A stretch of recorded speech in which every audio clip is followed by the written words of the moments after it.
सत्य बोलने पे ध्यान आया, एक घाटम दास जी की कथा है, हमने पहले एक बारी चर्चा भी करी थी। घाटम दास जी मीना जाति के थे और अव्वल दर्जे के चोर थे। इनका काम ही था चोरी करना, डाका डालना। ये एक ऐसे परिवार में इनका जन्म हुआ जो शुरू से ही चोरी डाका ही करते थे। खानदानी चोर थे, जैसे बोलते नहीं खानदानी रईस हैं, वो खानदानी चोर थे। और उनके मतलब दादाजी ने भी उनके पिताजी को चोरी करना सिखाया, उनके पिताजी ने आगे उसको चोरी करना सिखाया। और बिल्कुल प्रोफेशनल चोर डाका मारने वाले, जिनको ऐसा समझाया जाता था कि बेटे ये साधु वाधु के चक्कर में मत फंसना, इनकी वाणी मत सुनना, इनके चक्कर में कोई इनकी ये जो बोले ये करना है सत्य है, सब इस चक्कर में मत पड़ना, तो वो अपना चोरी पे ध्यान देना। हमारा बहुत बढ़िया प्रोफेशन है, देखो कितना बढ़िया घर बार सब कुछ है, और हमारे बाप दादा भी चोरी करते आए हैं। तो बोलते ही उन्हें विरासत में मिला था ये। कई होते हैं ना, जैसे एक संत के घर पैदा हुए, विरासत में ही उन्हें भजन मिला है कि शुरू से बचपन से ही वो भगवत गीता के श्लोक, भागवतम इत्यादि पाठ घर में होते हैं, सब उन्हें पता ही है। तो ये ऐसे ही इन्होंने शुरू से देखा ही ये है, जब से जन्मे तब से देखा कि घर में चोरी चकारी ही होती है, यही तरीका है। तो ऐसे लोगों को पता ही नहीं लगता जीने का कोई और तरीका भी है क्या, यही तरीका है, यही देखा है, ऐसे ही करना है। तो खैर चोरी चकारी करते, एक बारी बोलते ऐसे ही कहीं ढूंढ रहे थे किसी को लूटपाट करने के लिए, चोरी करने के लिए। बड़े अच्छे हट्टे काटे तगड़े थे ये, शरीर से भी बहुत लंबे और कद के और तगड़े थे, और बोलते चोरों के चोर, उस्ताद एकदम बहुत बड़े। तो ये एक बारी किसी को लूटने के लिए ढूंढ रहे थे, कहते वहां पे इन्हें एक संत बैठे दिखे पेड़ के नीचे। अब वो संत बड़े गदगद हो रहे थे, मतलब कोई स्मरण अपना कर रहे थे, नाम जप कर रहे थे, और आंखों से अश्रु निकल रहे और चेहरे पे मुस्कान, और हंसते हंसते अपना इस प्रकार से बड़े मधुर कंठ से हरि नाम ले रहे, और आंखों से टप टप टप अश्रु दिख रहे। देखते ही पता लगता है कि बड़े प्रेम में विभोर हैं और बहुत आनंद में है। जब ऐसे किसी को देखे तो बड़ा आनंद होता है। और बोलते कई तो जो इस कोटि के संत हैं, उन संतों के एक दर्शन ही जीवन के पतन, केवल दर्शन, उनसे वार्ता करना, पास बैठना, उनका स्पर्श कर देना तो बहुत बड़ी बात है। ऐसे संतों के केवल दर्शन ही हो जाए तो उनके दर्शन मात्र से आपके जीवन के सारे पाप धुल जाते हैं। तो ये बोलते इन्हें बड़ा ही आनंद हुआ उसको देख के, उनको देख के। वो पास बैठे और कहते हैं ये घाटम दास जी उनको देखने लगे और मन में विचार करने लगे कि आसपास कोई कुटिया भी नजर नहीं आती, कोई खाने तक की इनके पास सामग्री नहीं है, नहीं तो भूखा को खाना ही मिल जाए तो वो बड़ा आनंद में आ जाता है। बोलते कोई आनंद की इनकी कोई वजह तो दिखती नहीं है, कोई आसपास भौतिक, किस वजह से ये इस आनंद में है। बोलते वहां बैठे रहे। थोड़ी देर बाद जब उन संत की समाधि खुली, उनका जो स्मरण था वो हटा, भाइया वेश में आए, बाहर देखा उन्होंने, घाटम दास जी बैठे, बड़े मशहूर चोर डाकू थे उस समय के वहीं के। तो और उनको देख के इन्हें भी लगा कि कोई बड़ा चोर बदमाश टाइप का है। पहले चोर बदमाशों को अलग से पहचाने जाते थे, बड़ी बड़ी मूछे दाढ़ी इस तरीके के। आजकल तो फैशन है दाढ़ी मूछे रखना, आजकल तो पता नहीं लगता सज्जन कौन है और वो कौन है। तो पहले जमाने में जो चोर डाकू थे वही ऐसे रखते थे, या फिर संत महात्मा जो बिल्कुल निष्कंचन हो गए, उन्हें पता ही नहीं, होश ही नहीं है, उन लोगों के, उनको देख के ऐसे लगता था कि हाँ जी संत हैं, तो दुनिया से ही अलग हैं, तो उनकी दाढ़ी मूछ बढ़ गए। तो खैर, तो उन्होंने देखा इस बड़े हट्टे कट्टे और ऐसा वेशभूषा और सब देख के समझ गए कि कोई चोर डाकू टाइप का लगता है। तो उन्होंने बोला हाँ बेटा कैसे हो। बोले महाराज आपसे एक प्रश्न करना था, आप इतने आनंद में कैसे हो। बोले अच्छा बताएंगे, पहले बताओ तुम्हारे पास थोड़ा समय है अभी। तो वो बोलते देखो हमारा काम तो ऐसे है कि समय तो बिल्कुल रहता नहीं हमें, मगर चलो आपको देख के बड़ा आनंद हो रहा है तो आपके लिए बैठे हैं, आप बताओ कैसे हुआ। बोले ये 1 मिनट में बताने वाली बात नहीं है, हम तो ऐसा सोचते हैं कि जो ये आनंद हमें है, ये आनंद हम तुम्हें दे दें। बड़े खुश हुए घाटम दास जी, हाँ हाँ क्यों नहीं, हमें अगर हमें ऐसा आनंद मिल जाए तो महाराज बहुत बहुत कृपा होगी आपकी। तो बोलते ये आनंद ही ऐसा है कि ये निर्वचनीय है, मैं इसको बोल के आपको नहीं बता सकता। हाँ मैं ये कर सकता हूं कि ये आनंद आपके भीतर आ जाए तो आप भी वो फील कर पाओ, और आप फील कर पाओगे तो आपको समझ में आएगी कैसा आनंद है। बोले महाराज बहुत कृपा होगी, बताइए। उन्होंने कहा आप बताओ आप करते क्या हो। पहले उनके भीतर जो शंका थी तो उन्होंने उसी का निवारण करने के लिए पूछा। बोले महाराज अब आपसे क्या झूठ बोले हैं, तो हम चोर डाकू खानदान के और चोरी डाकू करके अपना हमारा रहनी सहनी सब होती है। तो बोलते बच्चा बस एक बात करो कि तुम ये चोरी करना और ये सब छोड़ दो। वो घाटम दास जी ने हाथ जोड़े और खड़े हो गए। महाराज देखो ये तो नहीं हो सकता, आप और कुछ बोलो हो जाएगा। देखो आपसे हम अभी भेंट हुई है हमारी, कुछ घंटा ही हुआ, मैं आपके समक्ष आके बैठा और कुछ मिनट हुए अभी आपसे बात करते हुए। पर ये तो जो मेरा लालन पोषण करने वाले हैं, जिन्होंने माता पिता ने मुझे पाल के इतना बड़ा किया, और उनके भी माता पिता, मेरे दादा दादी, सब सब उन्होंने मेरे को ये विरासत में दिया है। और उन्होंने बोल रहा था कि बेटा ये कभी छोड़ना नहीं। तो मैं उनकी कहनी 1 मिनट में तो ऐसे है नहीं कि आपके मिलने से मैं उनकी छोड़ दूंगा। तो मैं तो जहां रहता हूं, जिन्होंने मुझे पाल पोस के बड़ा किया है, मैं तो उन्हीं की मानूंगा। ये तो मैं नहीं छोड़ सकता महाराज। आप और 10 चीजें मांग लो, मेरी आप में भी एक श्रद्धा तो हो गई है। और आपको मैंने जो आनंद में देखा है, वो आनंद आपने मुझे देने की बात करी पहली बारी में ही। तो इससे मेरी श्रद्धा आप में और बड़ी अटूट हो गई, और मेरा लोभ भी हो रहा है कि मेरे को वो आनंद मिले। पर ये मैं छोड़ नहीं पाऊंगा, ये नहीं होगा। अब संत तो संत स्वभाव के ही होते हैं, जैसे मैं से, उनका तो काम है कल्याण करना। उन्होंने कहा अच्छा चलो कोई बात नहीं, बैठो। अगर ये नहीं तो फिर 4 बातें और तुम्हें बोलूंगा, वो माननी पड़ेगी। घाटम दास जी ने कहा महाराज 40 बोलो, वो मानूंगा, पर ये एक नहीं। और एक बात आपको बता दूं कि वचन का मैं अपने पक्का हूं। अगर मैंने आपको आज एक बारी वचन दे दिया कि भाई ये मैं करूंगा, करने को मैं आपको बोल देता हूं मैं चोरी छोड़ूंगा, लेकिन मैंने आपको मना कर दिया। और आप जो भी मांगोगे वो मैं आपको वचन देता हूं मैं करूंगा, मरते दम तक करूंगा। आप उसकी चिंता ना करना, जो आपको बोल दिया वो करूंगा। उन्होंने बोला ठीक है। तो पहली बात और मुख्य बात यह है कि आज के बाद आप झूठ नहीं बोलोगे। ओ महाराज घाटम दास जी ने कहा फंसा लिया गुरु जी ने। भाई चोरी का धंधा और झूठ नहीं बोलना, क्यों? चोरी करने वाला तो क्या नहीं करता, हिंसा भी होती है, सब कुछ। किसी ने पकड़ लिया तो मारना भी पड़ेगा, किसी ने दबोच लिया तो सब कुछ करना पड़ेगा। अब ले जाके कहीं कोतवाली में खड़ा कर दिया पुलिस के, तो झूठ भी बोलना पड़ेगा। झूठ ही नहीं बोलेंगे तो धंधा कैसे चलेगा? बोले महाराज बड़े बाबा जी के बाबा जी हो आप भी। बोला देखो एक बात, अब तुमने कहा था पक्की मानूंगा, वचन दिया है। बोले ठीक है महाराज वचन दिया, आज के बाद झूठ नहीं बोलूंगा। दूसरी उन्होंने बोला दूसरा ये कि आपको कहीं संत दिखें तो उन संतों की सेवा करना। हाँ महाराज ये तो हो जाएगा। हालांकि संत सेवा, संत ही बताते हैं कि संत सेवा करना बड़ा कठिन कार्य है। संतों का बड़ा विचित्र विचित्र स्वभाव होता है। आप ऐसे ऐसे संत मिलेंगे, उनका स्वभाव देखोगे तो आप स्वभाव से समझ नहीं पाओगे कि ये संत है, और बड़ी जल्दी हो सकता है आपकी श्रद्धा भी हिल जाए। जिन वो आए, आपने सेवा करने की कोशिश करी, आपकी श्रद्धा, यहाँ कोई संत वेश में आ जाए, उस संत वेश में कोई चोर चकार आ जाए, कितने भक्तमाल में भी ऐसी कथा है ना, तो उनकी आप सेवा करने लगे संत समझ के, और वो निकले कोई और, तो आपकी श्रद्धा ही बिल्कुल हट जाएगी। तो संत सेवा का भी नियम लेना और निर्वाह करना बड़ा कठिन कार्य है। खैर उन्होंने बोला, उनको तो अभी पता ही नहीं था, कभी संतों से उनका पाला पड़ा नहीं। उन्होंने कहा हाँ जी महाराज जी, संत सेवा हो जाएगी। ये तो दूसरा तो बड़े आराम से हो जाएगा। तीसरा उन्होंने बोला बेटा जो खाना भोग लगा के खाना आज के बाद। महाराज भोग कैसे लगाएं? ये तो आप लोग तो लगाते हो करते हो, हम कैसे भोग लगाए? बोले आपको कुछ नहीं करना, हम आपको गले में कंठी माला पहना देंगे। आप ये कंठी माला भगवत प्रसादी है, आप जो भी खाना ये कंठी कोई भगवान समझ के इनको ऑफर करना, इनको टच करना। अब क्या ये प्रसादी तुलसी है, तो प्रसादी तुलसी से भगवान की ऑफर की हुई अगर कोई चीज टच हो जाए तो वो प्रसादी हो गई। तो बोले आप स्पर्श करके पाना। अपने लोगों को भी ऐसे ही बोला जाता है कि भाई कहीं बाहर हो आप नहीं कर सकते तो कंठी से करें, नहीं तो बड़ा उत्तम तरीका तो हम लोगों के पास है ही। वो ये कि मैं कितनी बारी हमने ये इस बात पे भी पहले चर्चा की, अपने को जब भी कहीं खाना है, कुछ भी करना है, तो मानसिक, चाहे आप 20 लोगों के बीच में बैठे हो, आपको शर्म भी लगती है कि भाई ये नहीं कर सकते, तब भी कैसे भी किसी भी अवस्था में बैठे हो, आप आराम से ऐसे ही बैठे हो, कोई हाथ नहीं जोड़ा, कुछ नहीं करा, बस आपने 1 सेकंड के लिए आंख बंद करी, आपने स्मरण किया कि मेरे राधा कृष्ण ठाकुर जी बैठे हैं सामने, वो पा रहे हैं, मैं उनको पवा रहा हूँ, गौर निताई जी हैं, मैंने उनको पवाया, पार्षदों को पवाया, सखियों और मंजरियों को, गुरु मंजरी को दिया, हो गया भाई। इतनी देर में हो गया, जितनी देर में मैंने बोला हो गया। क्या पता लगा?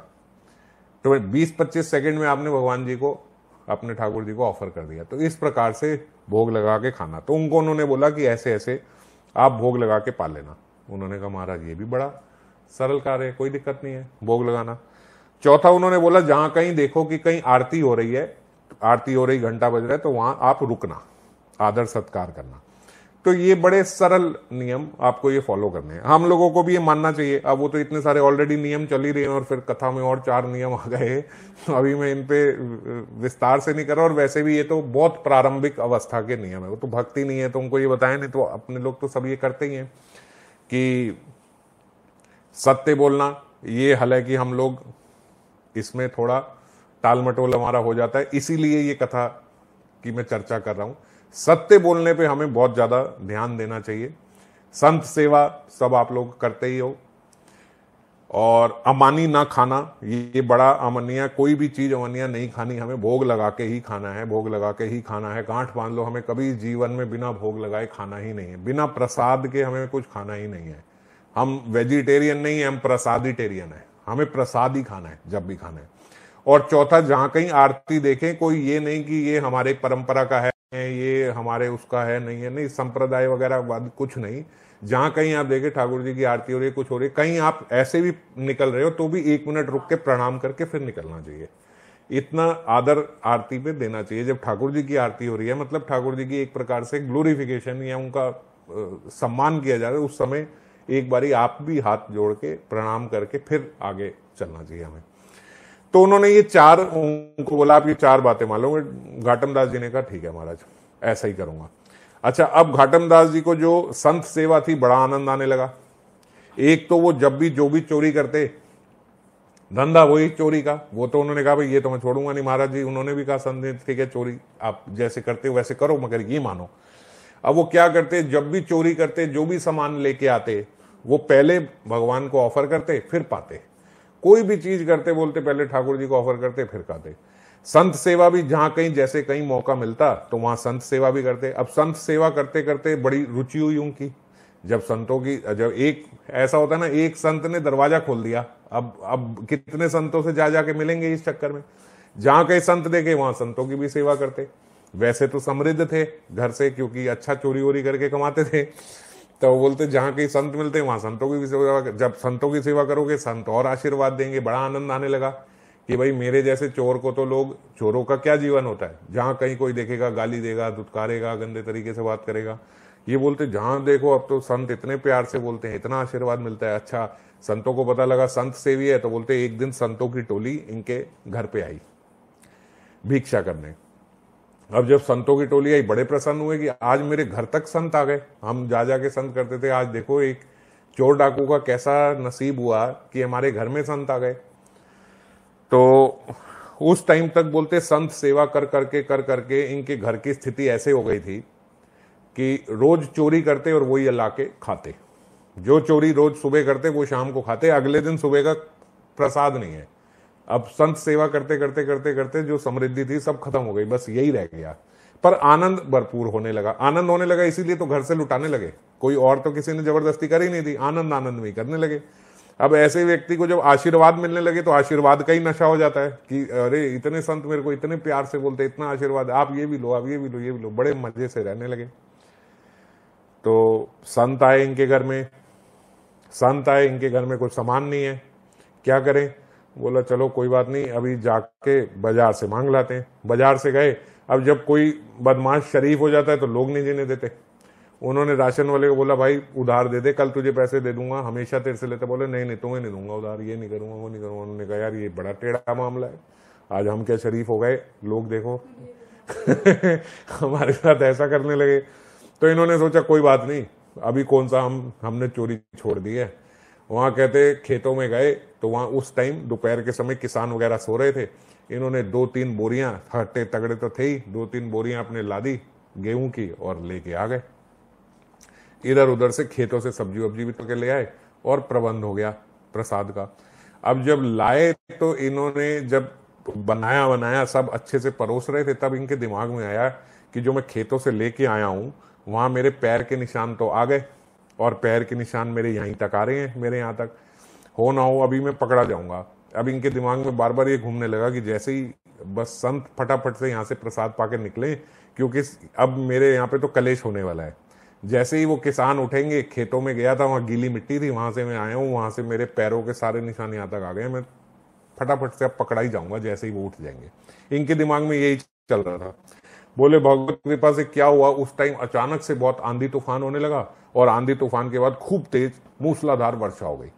जब वर्षा हुई, आंधी तूफान हुआ, तो चट सारे पैर के निशान। अब कहां पता लगने कौन आया कौन नहीं आया। बोलते इनकी श्रद्धा और अटूट हो गई साधु सेवा में। ओह साधु सेवा का क्या कल्याण हुआ, देखो कहाँ बिना मौसम के अचानक ऐसे बारिश आंधी तूफान आ गया, मेरे पैरों के निशान हट गए, कोई पकड़ा नहीं गया। अब इन्होंने मन में इनके एक बात आ गई कि ये जो साधु सेवा है, सत्य बोलना है, ये जो 4 वचन है ना, ये मुझे कहीं पकड़ने नहीं देंगे, अब मैं पकड़ा नहीं जा सकता कहीं पे। मजे से और चोरी चकारी करने लगे। इन्होंने कहा चलो अब तो ऐसा हो गया कि अब कहीं पकड़ा नहीं जाऊंगा मैं। मगर जो करते सेवा में डाल देते, अब आनंद आने लगा ना इनको सेवा में ही। और चोरी चकारी तो बोलते ये प्रोफेशन की तरह करते थे कि भाई यही धंधा है हमारा, यही सीखा है हमने, शुरू से बिजनेस है अपना। तो एक दिन बोलते इनके जो वो गुरुजी थे जिन्होंने इनसे ये इनसे बातें वर मांगे और इनको कंठी वाला माला पहनाई, उनका कहते उनके गुरुजी का कोई उत्सव था। इनके गुरुजी का कोई उत्सव था, वो उत्सव उन्होंने मनाना था। अब इन्होंने कहा गुरुजी के यहाँ उत्सव है तो कुछ ना कुछ लेके तो जाया जाए। ये एक प्रथा है, संस्कार है हम लोगों का भी कि भाई गुरु के यहाँ कभी खाली हाथ नहीं जाना चाहिए। कभी आप गुरुजी के यहाँ कभी वैसे भी जाओ तो खाली हाथ नहीं जाना चाहिए, और फिर उत्सव में जाएं तो बिल्कुल ही नहीं बनता कि खाली हाथ जाएं। अच्छा अब क्या लेके जाएं, क्योंकि अभी तो सिचुएशन ऐसी है कि घर में संत आ जाते तो उनको खिलाने का नहीं है, तो उत्सव में कहां से लेके जाए। कोई बात नहीं, इन्होंने कहा आज रात को ही कोई बड़ा हाथ मारते, चोरी करते हैं, सुबह लेके जाएंगे। अब बड़ा क्या करें, तो बोलते इन्होंने सोचा कि और तो कुछ समझ नहीं आया, रात में इतना बड़ा कैसे कुछ करें। तो इन्होंने सोचा रात को राजा के अस्तबल से उसका घोड़ा चुरा लेता हूँ। वो घोड़े बड़ा महंगा बिकेगा, क्योंकि राजा के अस्तबल में तो अच्छे खासे हट्टे कट्टे घोड़े होते हैं। इन्होंने कहा ये लेता हूं रात को घोड़ा, सुबह बेच दूंगा और उस धन से गुरुजी की सेवा कर दूंगा। रात को बोलते ये उसके जो सिपाही थे उन सिपाहियों की वर्दी पहन के अंदर गए। अब जब रात को अंदर गए तो जो अस्तबल के लोग थे, सिपाही थे, वो जागे हुए थे। उन्होंने अंधेरे में पूछा, हाँ भाई तू कौन? बोले हम चोर हैं। अब झूठ तो बोलना नहीं, क्या करे, अब फंस गए ये। पहले तो इन्होंने एक दो बार सोचा कि क्या बोलूं, उन्होंने कहा कौन हो, उन्होंने कहा झूठ बोलना नहीं, गुरुजी ने बोला। उन्होंने कहा हम चोर हैं। तो जो वो सिपाही थे उन्होंने सोचा भाई ये हंसी मजाक कर रहा है हमारे साथ, चोर थोड़ी कभी चोर बोलेगा जब कोई सिपाही और सिपाही की वेशभूषा में है। तो बोले ये तो सिपाही है और ऐसे बोल रहा है कि मैं चोर हूं, तो चोर थोड़ी होगा, कोई राजा का ही सिपाही होगा, उन्होंने कोई घोड़ा वोड़ा मंगवाया होगा, उसके लिए कर रहा होगा। बोले इन्होंने घोड़ा भी एकदम टॉप का जो था वो घोड़ा चुना, वो राजा का घोड़ा था। वो राजा के घोड़े पे कह रहे बैठे और बैठ के अपना रुतबे से बिना निडर होके, बिना किसी डर के अपना निकलने। बोले जब कोई ऐसे निकल रहा है भाई, कोई डर नहीं कुछ नहीं, सबके सामने बैठ रहा है, घोड़े पे घोड़ा निकल रहा है, तो सबको लगा राजा का घोड़ा लेके जा रहा है और सिपाही है तो कोई राजा नहीं भेजा होगा, अपना राजा नहीं अपना घोड़ा मंगाया होगा। और हमने पूछ रहे हैं तो ऐसे बोल रहे हैं चोर हूं मैं। तो चोर तो कभी बोलेगा नहीं मैं चोर हूं, तो डर जाएगा। तो उन्होंने बोला राजा का ही सिपाही होगा, जाने दो भाई। सबने पूछा ही नहीं, उसके बाद उन्होंने कहा जाने दो, निकल गए। थोड़ी आगे गए तो बोलते मंगल आरती हो रही थी। अब मंगल आरती का समय हो गया, चोरी करते इन्होंने कहा, गुरुजी ने कहा था जहां आरती हो रही हो वहां रुकना ही रुकना है। इन्होंने घोड़ा बार बांधा और अपना आरती में चले गए। तो इतने में जब वहां सिपाहियों से इधर उधर से बात हुई, हाँ भाई वो लेके गया, राजा का घोड़ा ले गया, ये ले गया। और राजा के सिपाही ने बोला भाई राजा का जो प्रमुख सैनिक था उसने बोला हाँ, राजा ने तो कोई नहीं बोला। ओहो, उसने कहा वो तो चोर ले गया। बोले आपने कैसे जाने दिया? बोले हमें लगा राजा का सिपाही है। बोले तुम्हें किस राजा, अगर राजा का घोड़ा लेके जाना होगा तो तुम्हें तो सूचना मिलेगी। तो उन्होंने कहा हाँ ये बात तो हमने सोची नहीं। अब हमने पूछा, उसने भी बोला तो उसने सत्य था कि मैं चोर हूं। हमें लगा कोई चोर थोड़ी चोर बोलेगा, वो तो ले गया, वो तो चोर ही था। और ये सारे सिपाही फटाफट से निकले कि भैया राजा तो हमारे को मार देगा, कि राजा का घोड़ा कैसे निकल गया। वो भागे, थोड़ी दूर गए तो घोड़ा बंधा हुआ। अब घोड़ा जो बंधा हुआ था वो उन्होंने देखा कि राजा का घोड़ा तो काले रंग का था, ये घोड़ा सफेद रंग का है। घोड़े का रंग बदल गया। वो वहां आरती अटेंड करने गए, बाहर घोड़े का रंग बदल दिया, ठाकुर जी ने घोड़े का रंग बदल दिया, वो काला घोड़ा सफेद हो गया। अब सिपाही भी वहीं टिक गए कि यार बात समझ नहीं आ रही, घोड़ा तो सफेद है पर है राजा का ही, बिल्कुल वही आकार, वही कंठ, ये वो सब तो है, तो वही यार, और तो कोई है नहीं, क्या करें। वो वहीं रुके, इतने में घाटम दास जी बाहर आ गए। वो अपना घोड़ा छुड़ा के जाने लगे, इधर आ भाई, कहाँ जा रहा है? बोले चोर। आप कौन हो? बोले हम चोर हैं। घाटम दास जी ने बोला, अब झूठ तो बोलना नहीं है। बोले कौन है? बोले चोर है। ये घोड़ा लेके कहाँ जा रहे हो? बोले गुरुजी की सेवा के लिए जा रहा हूँ। बोले तुमने ये जो घोड़ा चुराया इसका रंग कैसे बदला? बोले भाई हमने तो नहीं बदला, सच बात बता रहे हैं, हमने कुछ नहीं किया, हम तो आपका जैसा घोड़ा लाए थे वैसा ही था, आरती अटेंड करने गए थे, ठाकुर जी ने बदल दिया होगा इसका रंग। उसने कहा इसको पकड़ो और लेके चलो राजा के पास। अब लेके बांध के घोड़ा भी और उसको भी राजा के पास लेके गए। राजा को सारी बात बताई कि भाई ऐसे ऐसे है, इसने रात को पूछा, इसने कहा चोर हूं। ये ले गया, वहां गया, घोड़े का रंग बदल गया, है ये आपका? राजा ने देखा, राजा ने कहा तो मेरा ही घोड़ा है। और बोला देखो इसका रंग भी बदल गया। कैसे बदल गया? घाटम दास जी से पूछा। घाटम दास जी ने सारी कथा सुनाई। भाई देखो, हूं तो मैं चोर, मैं तो चोरी कर रहा था, ये था, गुरुजी ने बोला था कभी झूठ मत बोलना, मैंने आपको सत्य बता दिया कि ये है। रंग इसका कैसे बदला घोड़े का वो ठाकुर जी जाने, वो मैं नहीं जानता, मैंने इसमें कुछ नहीं किया भाई, मैं तो आपका घोड़ा चोरी करने के लिए। बोले उसकी बात सुन के राजा ऐसा प्रसन्न हुआ, इतना प्रसन्न हुआ, उन्होंने कहा क्या व्यक्ति है ये, कहने को चोर है पर इसकी गुरु में जितनी श्रद्धा है, इतनी श्रद्धा तो मैंने अपने यहाँ बड़े बड़े संतों की नहीं देखी जितनी इसकी श्रद्धा है। कि चोर है, इसने तब भी बोला मैं चोर हूं, अभी भी सारी बात सत्य बोल रहा है। और इसकी चोरी पे ही ठाकुर जी इतने मुग्ध हैं कि उन्होंने घोड़े का रंग बदल दिया। ऐसे कैसे हो गया कि घोड़े का रंग बदल गया? 1 मिनट में घोड़े का रंग थोड़े बदल जाता है, ऐसे कैसे हो गया? बोले इतने प्रसन्न जिस पे ठाकुर जी रीझे हों। बोले आप पे ठाकुर जी पता है क्यों रूझे हैं और हम क्यों रीझे हैं? आपकी सत्यता पे, आपकी सत्य वार्ता पे। ये कैसे आप इतना सत्य बोलते? बोले गुरु जी को वादा किया था मैंने कि मैं सत्य बोलूंगा। महाराज कहते उस राजा ने जितनी उसके प्रमुख प्रॉपर्टीज थी उसमें से बहुत सारी 3-4 बड़ी बड़ी प्रॉपर्टीज इनके नाम कर दी कि ये लो, ये आज से तुम्हारी है, ये तुम आजीवन के लिए रखो, और ये घोड़ा भी तुम्हारा, ये तुम रखो, और अपने गुरु जी के पास हमें लेके चलो। ऐसे गुरु के पास जी ऐसी सिद्धता है उन गुरु के पास कि उनका शिष्य चोर होने के बावजूद घोड़े के रंग बदल गए। वही ठाकुर जी की विशेष कृपा है। बोलते वो राजा गए, राजा भी उनके गुरु जी के शिष्य बन गए। और फिर जब राजा गए तो उन्होंने तो क्या क्या नहीं दे दिया उत्सव में, बड़े अच्छे से उत्सव हुआ, वो बड़े खुश हुए। अब बोलते उसके बाद जो ये घाटम दास जी थे, घाटम दास जी ने गुरु जी को कहा गुरु जी आज के बाद आपने जो मेरे से वो पहला बार मांगा था ना कि चोरी छोड़ दो, मैंने चोरी छोड़ दी।